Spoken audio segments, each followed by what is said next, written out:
Lewis संरचनाएं। Lewis संरचना का मतलब होता है किसी भी परमाणु या किसी अणु में उपस्थित परमाणुओं के बाह्यतम कोश के जो इलेक्ट्रॉन होते हैं उनको प्रदर्शित करके इनकी स्ट्रक्चर ड्रॉ करना, इसको क्या कहते हैं हम, लुईस संरचनाएं बनाना। तो यहाँ पर सबसे पहले हम सीखेंगे C2H6 यानी कि एथेन की लुईस संरचना। तो एथेन की लुईस संरचना देखिए कैसे बनाएंगे।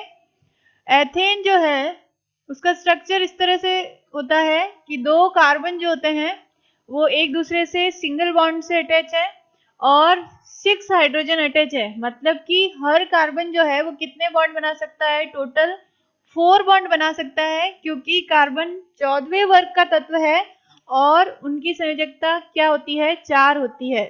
और ये भी कह सकते हैं कि इसका जब इलेक्ट्रॉनिक विन्यास लिखेंगे हम कार्बन का, तो इसके बाह्यतम कोश में 4 इलेक्ट्रॉन होते हैं। 6 कार्बन है तो 1s2, 2s2 और 2p2, ये होता है इसका इलेक्ट्रॉनिक कॉन्फ़िगरेशन। और यहाँ देखिए बाह्यतम कोश दूसरा है और उसमें कितने इलेक्ट्रॉन है, 4 है।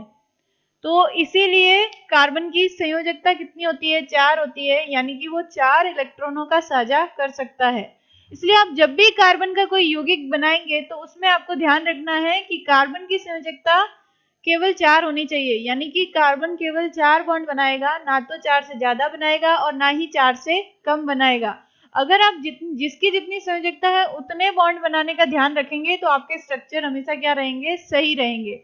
तो यहाँ पर देखिए क्योंकि एक हाइड्रोजन एक ही बॉन्ड बना सकता है, तो यहाँ आप इस तरह से हाइड्रोजन को क्या कर देंगे, अटैच कर देंगे। तो इस तरह से आपके लिए C2H6 की स्ट्रक्चर बनाना क्या होगा, आसान होगा।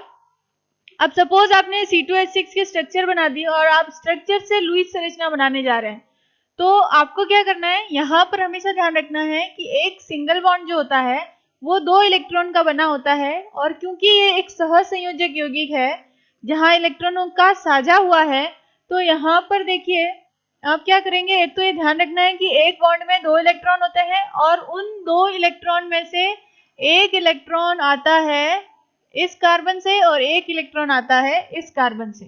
यानी कि जो सिंगल बॉन्ड बनता है सहसंयोजक आबंध में, जो एक आबंध बनता है उसमें 2 इलेक्ट्रॉनों का साझा होता है, उसमें से प्रत्येक से एक इलेक्ट्रॉन आता है, प्रत्येक परमाणु एक एक इलेक्ट्रॉन का साझेदारी करता है। तो इसने एक इलेक्ट्रॉन दिया, इसने एक इलेक्ट्रॉन दिया, ये बात ध्यान रखनी है। अब यहाँ देखिए अगर मैं इन बॉन्ड को इरेज करती जाऊं और यहाँ पर मैं इलेक्ट्रॉन बनाती जाऊं, तो यहाँ देखिए ये एक इलेक्ट्रॉन इस कार्बन का और ये एक इलेक्ट्रॉन इस हाइड्रोजन का। आप चाहें तो सारे डॉट भी बना सकते हैं या डॉट और क्रॉस भी बना सकते हैं। यहाँ पर हालांकि लुईस बिंदु संरचना में डॉट बनाए जाते हैं, लेकिन यहाँ मैं आपको बताने के लिए कि ये इलेक्ट्रॉन इसका है और ये इलेक्ट्रॉन इसका है, आप डिफरेंशिएट कर पाओ, इसके लिए मैंने एक क्रॉस बनाया और एक क्या बनाया है, डॉट बनाया है। यहाँ पर देखिए एक इलेक्ट्रॉन कार्बन का और एक इलेक्ट्रॉन हाइड्रोजन का, ये इस कार्बन का और ये इस हाइड्रोजन का इलेक्ट्रॉन हो जाएगा।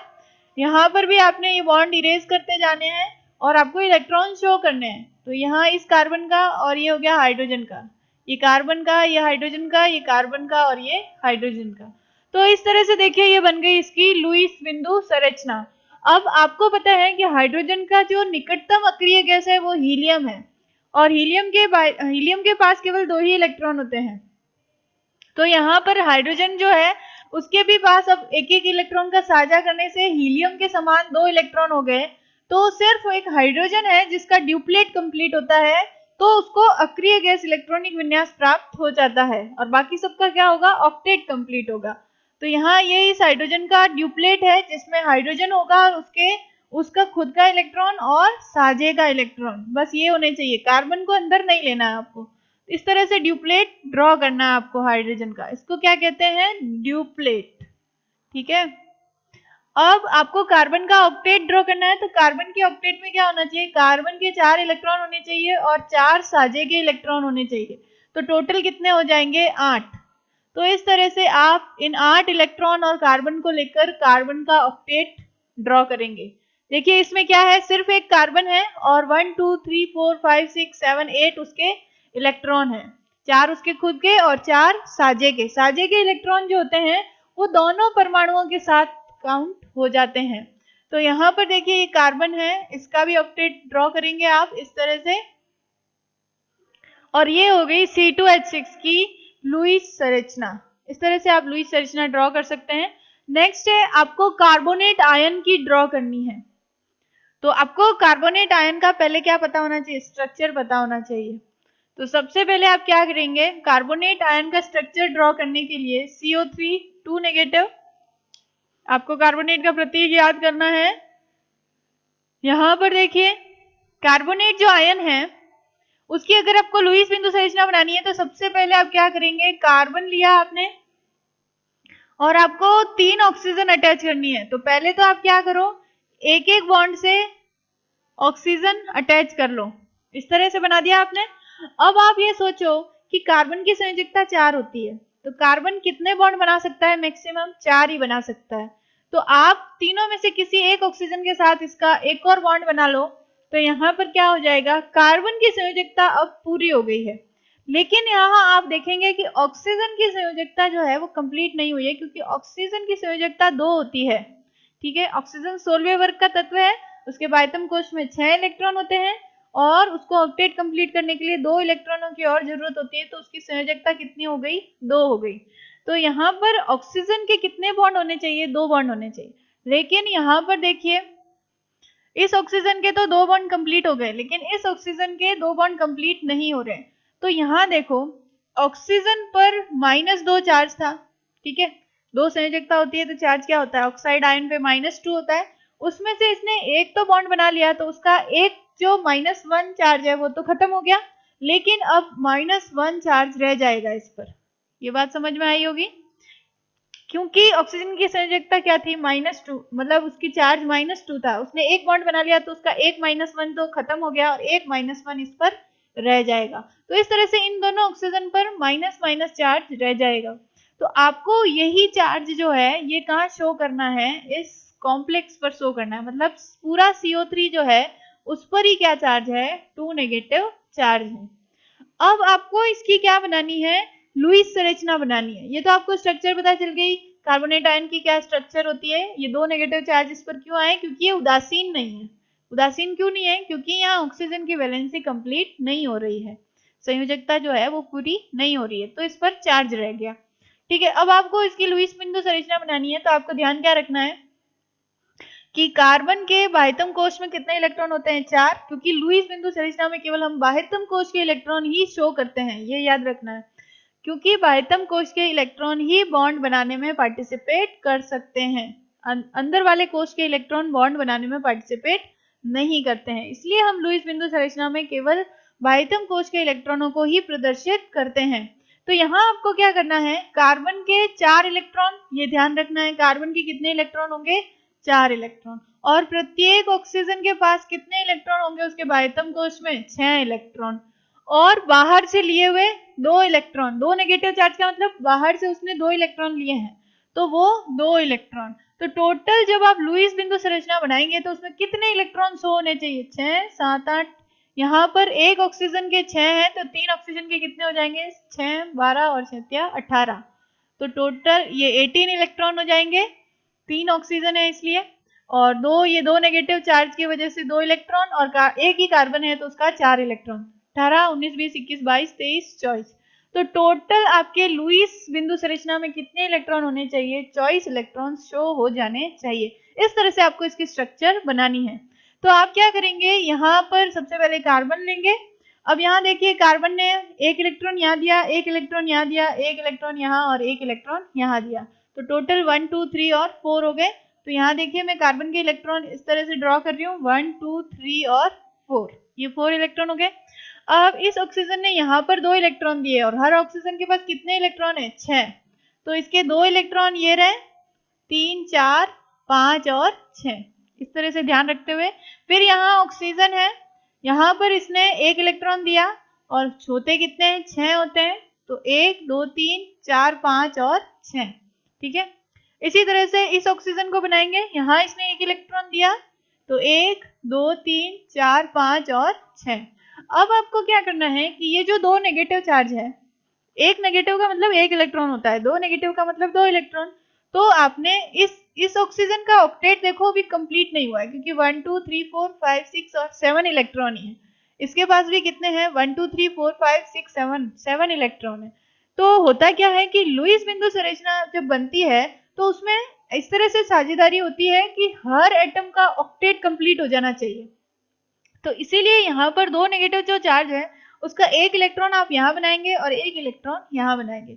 अब देखिए इस ऑक्सीजन का भी ऑक्टेट क्या हो गया? कंप्लीट हो गया। यहाँ पे 1 2 3 4 5 6 7 और 8, और यहाँ पे भी इसका ऑक्टेट कंप्लीट हो गया 8, और इसके देखिए 2 4 6 और 8, और इस कार्बन का देखिए 4 5 6 और 7 8। तो इस तरह से ये कार्बोनेट आयन जो है इसकी क्या बन गई? यहाँ पर इसके ऊपर क्या है? 2 नेगेटिव चार्ज। तो ये बन गई आपकी कार्बोनेट आयन की लुईस बिंदु संरचना। तो इस तरह से आप किसी भी आयन की या किसी भी यौगिक की लुईस बिंदु संरचना बना सकते हैं। आपको ध्यान क्या रखना है कि एक तो लुईस डॉट स्ट्रक्चर बनने के बाद सबके ऑक्टेट कंप्लीट हो जाने चाहिए, और दूसरा आपको इलेक्ट्रॉन इस तरह से काउंट करके शो करने हैं कि ये इलेक्ट्रॉन इतने चॉइस इलेक्ट्रॉन अगर आपके स्ट्रक्चर में शो हो रहे हैं, इसका मतलब आपने स्ट्रक्चर सही बनाई है। यहाँ आप काउंट भी कर सकते हैं। इसके 8, यहाँ देखिए 1 2 3 4 5 6 7 8 9 10 11 12 13 14 15 16 17 18 19 20 21 22 23 और 24। तो यहाँ टोटल 24 इलेक्ट्रॉन मैंने शो कर दिया। इसका मतलब कि मेरा जो लुईस बिंदु स्ट्रक्चर है वो क्या है? सही है।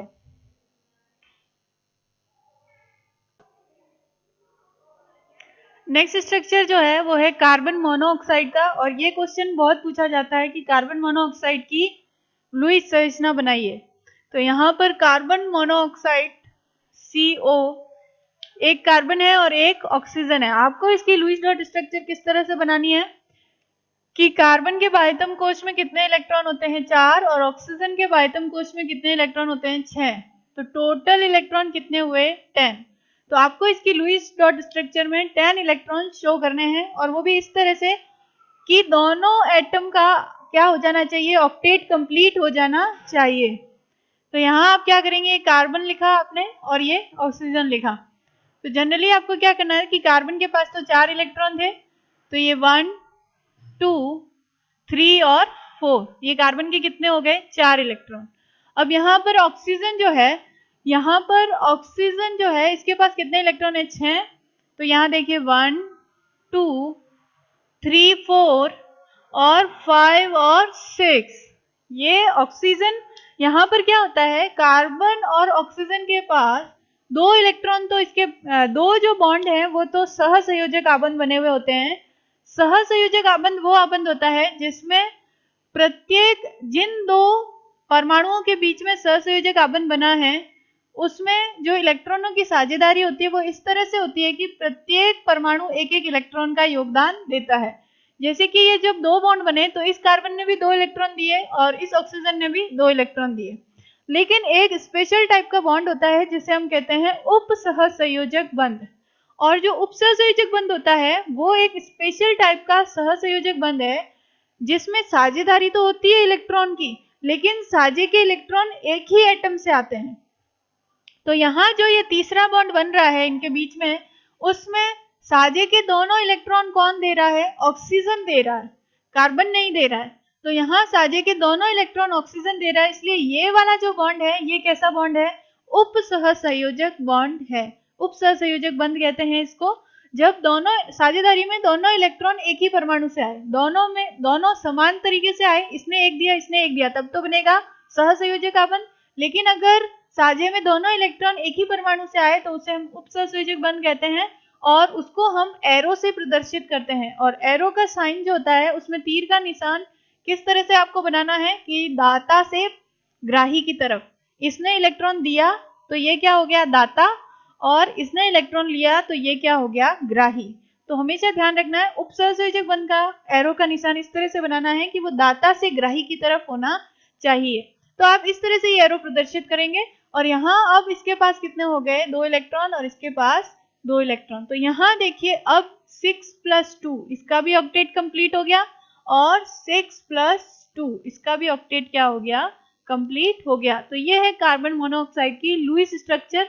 यहाँ याद रखिए, अगर आप इसको नॉर्मल सहसंयोजक बंध की तरह बना रहे हैं इस उप सहसंयोजक बंध को, तो यहाँ क्योंकि इसने इलेक्ट्रॉन दिया तो इस पर क्या आ जाएगा, पॉजिटिव चार्ज, क्योंकि इलेक्ट्रॉन देने के बाद पॉजिटिव चार्ज आता है, और इस पर क्या आ जाएगा, नेगेटिव चार्ज, क्योंकि इसने इलेक्ट्रॉन लिया है। तो आप इस स्ट्रक्चर को इस तरह से भी शो कर सकते हैं। तो यहाँ आपको हमेशा ध्यान रखना है कि कार्बन मोनोऑक्साइड का स्ट्रक्चर इस तरह का होता है। अगर आप इसमें फॉर्मल चार्ज निकालें, क्योंकि नेक्स्ट जो टॉपिक है वो हमारा है फॉर्मल आवेश ज्ञात करना, तो मैं यहाँ आपको इसी लुईस स्ट्रक्चर में फॉर्मल आवेश ज्ञात करना बता देती हूँ। फॉर्मल आवेश जो होता है किसी भी यौगिक के परमाणुओं के ऊपर निकाला जाता है कि उन पर कितना फॉर्मल आवेश है, कितना चार्ज है। हालांकि ये सहसंयोजक यौगिक है और ये इन पर जो भी चार्ज होगा वो पार्शियल होगा, कंप्लीट चार्ज नहीं होगा। तो यहाँ देखिए फॉर्मल आवेश जो है उसका फॉर्मूला है फॉर्मल चार्ज, इसको मैं अगर शॉर्ट में लिखूं तो इज इक्वल टू होता है V minus L minus 1/2s। यहाँ आपको समझना है V क्या है, संयोजकता कोश के electron. V is equal to क्या हो जाएगा, वैलेंस सेल। संयोजकता कोश को इंग्लिश में वैलेंस सेल कहते हैं, तो इसीलिए V से डिनोट किया हुआ है। तो ये V इज इक्वल टू हो गया संयोजकता कोश के इलेक्ट्रॉन। किसी भी परमाणु पर जिस पर हम फॉर्मल चार्ज निकाल रहे हैं उसके संयोजकता कोश में कितने इलेक्ट्रॉन है, तो संयोजकता कोश के इलेक्ट्रॉन। ठीक है, यहाँ पर L इज इक्वल टू है लॉन पेयर के इलेक्ट्रॉन, यानी कि एकाकी इलेक्ट्रॉन युग्म। लॉन पेयर को क्या कहते हैं, एकाकी इलेक्ट्रॉन युग्म। तो एकाकी इलेक्ट्रॉन युग्म में कितने इलेक्ट्रॉन है, एकाकी इलेक्ट्रॉन युग्म, लॉन पेयर जो होता है एकाकी इलेक्ट्रॉन युग्म, उसके इलेक्ट्रॉन, ठीक है, संख्या। नेक्स्ट है S, S मतलब शेयर्ड इलेक्ट्रॉन होता है, यानी कि साझे के इलेक्ट्रॉन। तो ये हो गया साझा के इलेक्ट्रॉनों की संख्या। तो जब आप ये निकालना सीख लेंगे तो यहाँ वैल्यू पुट करके बस सॉल्व करना है आपको। तो यहाँ देखिए, अगर मैं इस कार्बन पर फॉर्मल चार्ज निकाल रही हूँ तो यहाँ देखिए valence shell of electron, carbon के संयोजकता कोश में कितने इलेक्ट्रॉन होते हैं, 4। ठीक है, ये तो हमें किससे पता चलता है, 6 कार्बन 1s2 2s2 2p2। संयोजकता कोश का मतलब होता है बाह्यतम कोश, और उसमें कितने इलेक्ट्रॉन है, 4। इसका बाह्यतम कोश दूसरा है और उसमें कितने इलेक्ट्रॉन है, 4। तो ये आ गया 4। नेक्स्ट है L, यानी कि एकाकी इलेक्ट्रॉन युग्म, क्योंकि एकाकी इलेक्ट्रॉन युग्म को इंग्लिश में लॉन पेयर कहते हैं। तो लॉन पेयर के इलेक्ट्रॉन, अब लॉन पेयर किसे कहते हैं, देखिए आपको समझना है एकाकी इलेक्ट्रॉन युग्म किसे कहते हैं। तो यहाँ देखो, ये जो ऑक्सीजन है, ठीक है, इसने साझे में जो इलेक्ट्रॉन पार्टिसिपेट कर गए बाह्यतम कोश के या संयोजकता कोश के, वो तो होंगे साझे के इलेक्ट्रॉन, और जो बच गए जो बॉन्ड बनाने में पार्टिसिपेट नहीं कर रहे बाह्यतम कोश के वो इलेक्ट्रॉन या संयोजकता कोश के वो इलेक्ट्रॉन जो बंध बनाने में भाग नहीं ले रहे हैं, उन्हें क्या कहते हैं, एकाकी इलेक्ट्रॉन युग्म। युग्म का मतलब है कि 2 इलेक्ट्रॉन तो एक एकाकी इलेक्ट्रॉन युग्म। लेकिन ये जो एकाकी इलेक्ट्रॉन युग्म है इसमें इलेक्ट्रॉन कितने हैं अगर पूछे तो 2 है। ठीक है, तो लॉन पेयर का मतलब होता है पेयर, 2 इलेक्ट्रॉनों का एक पेयर। ठीक है, तो यहाँ पर तो हमको क्या लिखना है, एकाकी इलेक्ट्रॉन युग्म में कितने इलेक्ट्रॉन है। तो यहाँ अगर आप इस कार्बन को देखो तो इसके पास ये 2 इलेक्ट्रॉन तो इसके बंध में पार्टिसिपेट कर गए, लेकिन 2 इलेक्ट्रॉन पार्टिसिपेट नहीं कर रहे हैं, तो ये क्या हो जाएंगे, लॉन पेयर के इलेक्ट्रॉन। ठीक है, तो ये जो 2 होंगे वो हम यहाँ लिख देंगे। नेक्स्ट है 1/2 और शेयर्ड इलेक्ट्रॉन। अब साझे के इलेक्ट्रॉन देखो कितने हैं, 1 2 3 4 5 6, टोटल साझे के इलेक्ट्रॉन लिखने हैं, सिर्फ इसके खुद के नहीं लिखने हैं, सारे। तो अगर कार्बन ने 3 बॉन्ड बनाए हैं तो उसके साझे में इलेक्ट्रॉन कितने होंगे, 6। तो यहाँ पर 1 2 3 4 5 और 6, तो आप साझे के इलेक्ट्रॉन कितने लिख लेंगे, 6। तो यहाँ देखिए आप इसको सॉल्व करेंगे, 4 - 2 और ये हो जाएगा 2 × 2 2 3 6, तो ये 3 आ जाएगा। तो आपके पास आएगा 4 - 5 = -1। और यहाँ देखिए हिसाब से आना भी क्या चाहिए था, इस पर -1 चार्ज आना चाहिए था। ये यौगिक जो है एक अपवाद है, क्योंकि होता ये है जनरली कि जो ज्यादा विद्युत ऋणी तत्व होता है, क्योंकि आप लेफ्ट टू राइट जाते हैं तो ऑक्सीजन की विद्युत ऋणता ज्यादा है कार्बन से, तो जो ज्यादा विद्युत ऋणी तत्व होता है जनरली उस पर क्या आना चाहिए, नेगेटिव चार्ज आना चाहिए, और जो कम विद्युत ऋणी तत्व है उस पर पॉजिटिव चार्ज आना चाहिए, लेकिन यहाँ फिर भी उल्टा है। तो ये थोड़ा एक्सेप्शनल केस भी है, अपवाद भी है, इसलिए ये एग्जाम में ज्यादा पूछा जाता है। तो आपको ध्यान रखना है, इस तरह से आप फॉर्मल चार्ज निकाल सकते हैं। सेम इसी तरह से आप ऑक्सीजन का फॉर्मल चार्ज निकालेंगे यहाँ पर, तो +1 आएगा, ये आपको खुद ट्राई करना है। नेक्स्ट जो स्ट्रक्चर है वो है NO2 नेगेटिव की स्ट्रक्चर।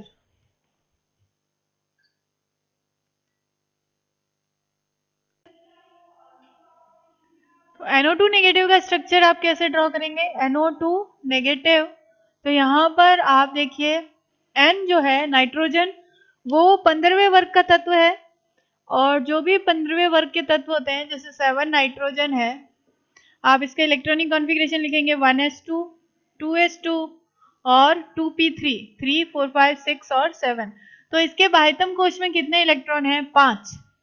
ठीक है, ये तो आपको पता करना है कि बाह्यतम कोश को ही संयोजकता कोश कहते हैं, और इसकी संयोजकता कोश में 5 इलेक्ट्रॉन है। वैसे भी 15वें वर्ग का तत्व है तो 5, 16वें वर्ग का है तो 6, 17वें वर्ग का है तो बाह्यतम कोश के इलेक्ट्रॉन कितने हो जाएंगे? 7।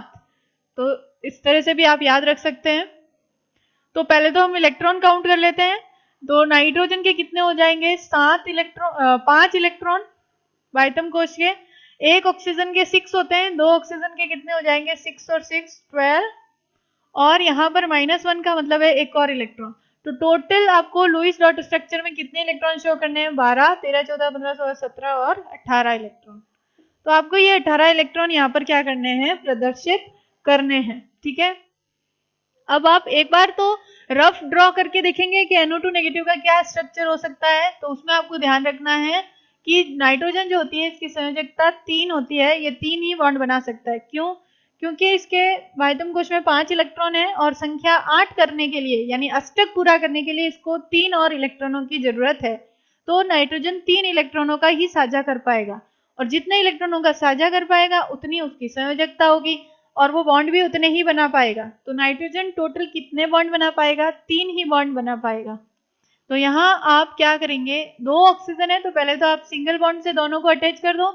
फिर क्योंकि नाइट्रोजन की मैक्सिमम जो कोवैलेंसी होती है वो 3 होती है, तो यहाँ आपने एक डबल बॉन्ड ड्रॉ कर दिया। किसी भी तरफ कर सकते थे, आप इस तरफ भी कर सकते थे। अब इस तरह का कुछ स्ट्रक्चर होगा, और एक क्या है? नेगेटिव चार्ज है इस पर क्या है? एक नेगेटिव चार्ज है, -1 है। ठीक है, अब आप इसकी लुईस स्ट्रक्चर बनाना स्टार्ट करो। तो ये नाइट्रोजन है, इसके बाह्यतम कोश में 5 इलेक्ट्रॉन है, तो यहाँ पर 1, 2 और 3 इलेक्ट्रॉन तो यहाँ यूज हो गए। तो ये हो गया 1, 2 और 3, ये तो हो गए नाइट्रोजन के इलेक्ट्रॉन, और पीछे बच गए 2 और इलेक्ट्रॉन। तो यहाँ क्या होता है कि आप ऐसा कर सकते हैं कि ये 2 इलेक्ट्रॉन आपने यहाँ बना दिया। ठीक है, अब ये ऑक्सीजन है, इसके पास 6 इलेक्ट्रॉन है, 2 तो यहाँ दे दिए, तो ये 1, 2, 3, 4, 5 और 6। इस ऑक्सीजन के पास भी 6 इलेक्ट्रॉन होंगे, तो इसने एक यहाँ दे दिया, 1, 2, 3, 4, 5 और 6। अब क्या हुआ कि यहाँ देखो 6 और 2, इसका ऑक्टेट कंप्लीट हो गया। 1, 2, 3, 4, 5, 6, 7 और 8, इसका भी ऑक्टेट कंप्लीट हो गया। अब लेकिन इसका ऑक्टेट कंप्लीट नहीं हो रहा है, तो फिर होता है एक्चुअल में क्या है कि ये 6 इलेक्ट्रॉन तो ऑक्सीजन अपने पास ही रखता है, और इस नाइट्रोजन जो है ये क्या करता है? अपने दोनों इलेक्ट्रॉन यहाँ पर साझे में देता है। तो यहाँ जो बॉन्ड बनता है वो एक्चुअल में उप सहसंयोजक बंध होता है। कैसा होता है? उप सहसंयोजक बंध, जिसमें साझे के दोनों इलेक्ट्रॉन किसने दिए हैं? नाइट्रोजन ने ही दिए हैं। तो यहाँ पर देखिए, अब 6 + 2, इस ऑक्सीजन के भी कितने हो गए? 8 इलेक्ट्रॉन, लेकिन अब इस नाइट्रोजन के 8 नहीं हो रहे हैं, 1, 2, 3, 4, 5, 6 और 7, और इसीलिए बाहर से एक इलेक्ट्रॉन आया हुआ है, वो एक इलेक्ट्रॉन यहाँ रहेगा। तो नाइट्रोजन के भी क्या हो गया? Octet complete. तो इस तरह से आप क्या कर सकते हैं? नाइट्रेट का लुईस डॉट स्ट्रक्चर बना सकते हैं। यहाँ पर जब आप क्या करेंगे कि जब आप इसमें फॉर्मल चार्ज निकालेंगे नाइट्रोजन, इस ऑक्सीजन और इस ऑक्सीजन का, तो आप देखना कि इस ऑक्सीजन का 0 आएगा, इस नाइट्रोजन का +1 आएगा। क्यों? क्योंकि साझे में इसने क्या किए हैं? दोनों इलेक्ट्रॉन दिए हैं, और इसने दोनों इलेक्ट्रॉन लिए हैं। तो यहाँ पर आप एक्चुअल में जब यहाँ करेंगे तो यहाँ प्लस चार्ज आएगा, और यहाँ क्या आएगा? माइनस चार्ज, क्योंकि मैंने कहा था जब आप उपसहसंयोजक बंध को एरो नहीं बनाकर नॉर्मल बनाते हैं, तो आप दाता पर लगाते हैं, दाता परमाणु पर लगाते हैं पॉजिटिव चार्ज और ग्राही पर क्या लगाते हैं, नेगेटिव चार्ज। तो इस तरह से ये नाइट्रेट आयन की क्या हो गई, लुईस डॉट स्ट्रक्चर। और आप इसमें फॉर्मल चार्ज निकाल के देख सकते हैं, तीनों पर आप निकाल के चेक करना, इसका 0 आ जाएगा, इसका +1 और इसका -1 आ जाएगा। तो इस तरह से आपको क्या करना है, लुईस डॉट स्ट्रक्चर बनाना है। नेक्स्ट है HNO3। HNO3 का स्ट्रक्चर इस तरह का होता है, देखिए आपको स्ट्रक्चर याद करने हैं। यहाँ पर क्या होता है कि जब भी जनरली H और O साथ में हो तो आप एक तो OH बना लो, हमेशा एक क्या बना लोगे, OH। ऐसा एसिड में करना है आपको, क्योंकि HNO3 आपको पता है नाइट्रिक एसिड होता है। तो यहाँ पर आपने क्या किया, एक्चुअल में ये जो NO2 है, ऐसे ही क्या होता है NO3 भी होता है। तो यहाँ क्या करेंगे आप, डबल बॉन्ड O और ये हो जाएगा कोऑर्डिनेट बॉन्ड। इस तरह का स्ट्रक्चर होता है HNO3 का। इसमें भी आपको याद रखना है, नाइट्रोजन 3 बॉन्ड तो सहसंयोजक बंध बना सकता है और एक क्या बना सकता है, उप सहसंयोजक बंध बना सकता है। तो यहाँ पर सेम नाइट्रोजन ने यही काम किया है, यहाँ पर एक जो है वो इसने क्या किया है, उप सहसंयोजक बंध बनाया है। और NO2 नेगेटिव में भी आपको याद रखना है, ये वाला बॉन्ड कैसा होता है, उप सहसंयोजक बंध होता है। उप सहसंयोजक बंध जिसमें साझे के दोनों इलेक्ट्रॉन नाइट्रोजन ने दिए हैं। तो देखो नाइट्रोजन के पास कितने इलेक्ट्रॉन थे, 5, उसमें से एक यहाँ दिया, 2, 3 और इसमें दोनों नाइट्रोजन ने दिए हैं तो कितने हो गए, 5। इसी तरह से इस ऑक्सीजन के खुद के 6 इलेक्ट्रॉन खुद के पास ही रहेंगे, 2 इलेक्ट्रॉन ये हो गए तो 8 हो जाएंगे। यहाँ पर देखिए इस ऑक्सीजन के पास 6 इलेक्ट्रॉन थे, तो यहाँ पर O और H के पास क्या है, सिंगल बॉन्ड है। तो यहाँ ऑक्सीजन के पास 6 में से 1, 2, यहाँ पर 2 इलेक्ट्रॉन इसमें दे दिए और 3, 4, 5, 6 इस तरह से शो करने हैं आपको, 3, 4, 5 और 6। यहाँ पर 1, 2, 3, 4, 5 और 6, यहाँ भी क्या हो जाएगा 1, 2, 3, 4, क्योंकि 2 इलेक्ट्रॉन यहाँ दे दिए, 5 और 6। यहाँ नाइट्रोजन के सारे इलेक्ट्रॉन यूज हो गए, अब इसके पास कोई भी लॉन पेयर नहीं है। तो इस तरह से आप HNO3 की भी क्या कर सकते हैं, लुईस डॉट स्ट्रक्चर बना सकते हैं। यहाँ पर आपको सिंपल क्या करना है, ये सारे बॉन्ड हटाने हैं और एक बॉन्ड की जगह 2 इलेक्ट्रॉन लिखने हैं, तो आप टोटल लुईस डॉट स्ट्रक्चर भी बना सकते हैं। नेक्स्ट है ओजोन, ये भी इंपॉर्टेंट है। यहाँ ओजोन का स्ट्रक्चर आपको याद रखना है, O जो होता है एक ऑक्सीजन के साथ डबल बॉन्ड बनाएगा और दूसरी तरफ उप सहसंयोजक बंध बना देता है, तभी ये पॉसिबल हो पाएगा, नहीं तो ऑक्सीजन नॉर्मल बॉन्ड तो जो सहसंयोजक बंध है वो 2 ही बना सकता है, तो तीसरा बॉन्ड उसको उप सहसंयोजक बंध ही बनाना पड़ेगा। और उप सहसंयोजक बंध में लॉन पेयर ऑफ इलेक्ट्रॉन देता कौन है, जिसके पास लॉन पेयर ऑफ इलेक्ट्रॉन है वो दे सकता है। तो यहाँ अगर आप ओजोन के स्ट्रक्चर की बात देखें तो यहाँ देखिए 2 ऑक्सीजन इस तरह से इलेक्ट्रॉन शेयर करते थे कि ये 1, 2, 3, 4, 5 और 6, इसके भी 6 इलेक्ट्रॉन थे, तो 1, 2, 3, 4 और 5 और 6, तो इस तरह से तो बनता था O2, इस तरह से आप O2 बनाते थे। अब आपको इसमें एक और O अटैच करना है, O3 बनाना है, तो आप क्या कर सकते हो, ये सिंपल, ये जो है तीसरा बॉन्ड तो ये बना नहीं सकता, मतलब एक ऑक्सीजन 4 बॉन्ड नहीं बना सकता, एक ऑक्सीजन केवल 2 ही बॉन्ड बना सकता है सहसंयोजक। तो अगर वो तीसरा बॉन्ड बनाएगा तो वो कैसा होगा, उप सहसंयोजक बंध होगा, इसलिए ये तीसरा बॉन्ड कैसा है, उप सहसंयोजक बंध है। तो यहाँ पर ये जो 2 इलेक्ट्रॉन है ये साझे में दे देगा, दोनों खुद ही देगा एक बॉन्ड के लिए, तो इस ऑक्सीजन के जो 6 इलेक्ट्रॉन है वो इसके पास ही रहेंगे, 6, तो 6 + 2 कितने हो गए, 8 हो गए। तो इस तरह से आपकी ओजोन की क्या बन जाएगी, लुईस डॉट स्ट्रक्चर। लेकिन याद क्या रखना है, 2 तो कोवेलेंट बॉन्ड होंगे यानी सहसंयोजक, और एक कैसा होगा, उप सहसंयोजक बंध। उप सहसंयोजक बंध जिसमें दोनों इलेक्ट्रॉन इस ऑक्सीजन ने दिए हैं और इसने सिर्फ लिए हैं साझे में, तो यहाँ पर इस पर आएगा +1। आप जब इसका फॉर्मल चार्ज निकालेंगे तो इस ऑक्सीजन पे +1 आएगा, इस पे -1 आएगा और इसका 0 आएगा, इस पर क्या आ जाएगा, 0 आ जाएगा। तब तो आपने फॉर्मल चार्ज से ही निकाले हैं, अदरवाइज आपने कुछ गड़बड़ की है। तो मैं यहाँ ऑक्सीजन के तीनों परमाणु पर आपको फॉर्मल चार्ज निकाल के दिखाऊंगी।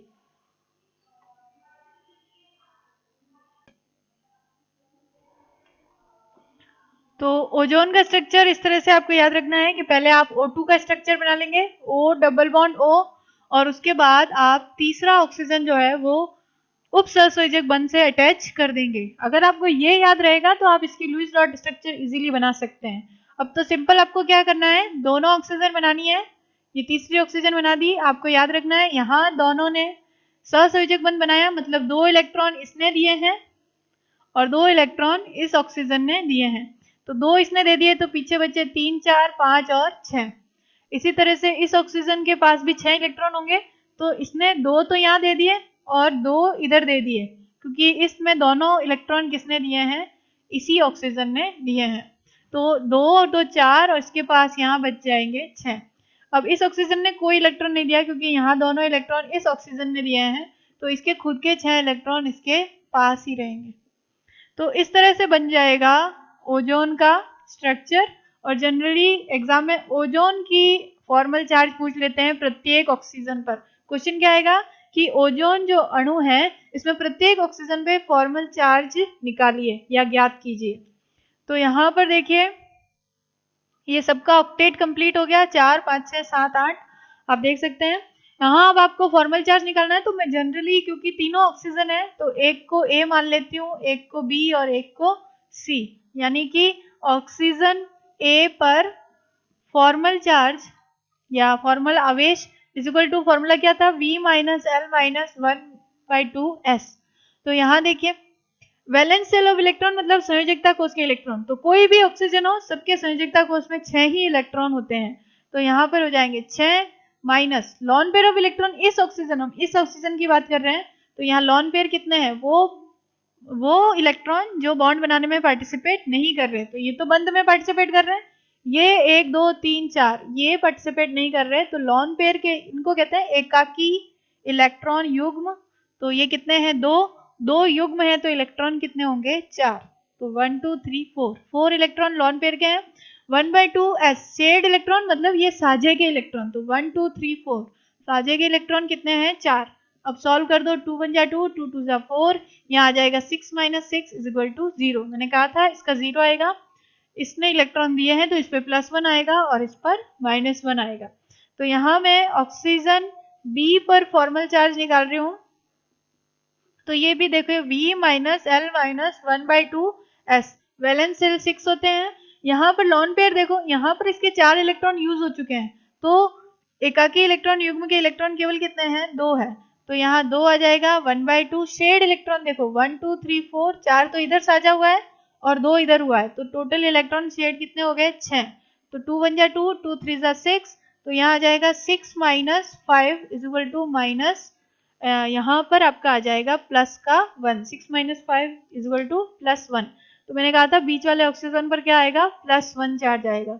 इसी तरह से आप इस ऑक्सीजन पर निकाल सकते हैं, तो ऑक्सीजन C पर formal charge is equal to V minus L minus 1/2S, तो यहाँ वैलेंस शेल तो 6 ही होंगे। लॉन पेयर यहाँ देखिए कितने हैं, 1 2 3 4 5 6, इसके पास 6 इलेक्ट्रॉन है लॉन पेयर में, क्योंकि इसने एक भी इलेक्ट्रॉन नहीं दिया साझे में।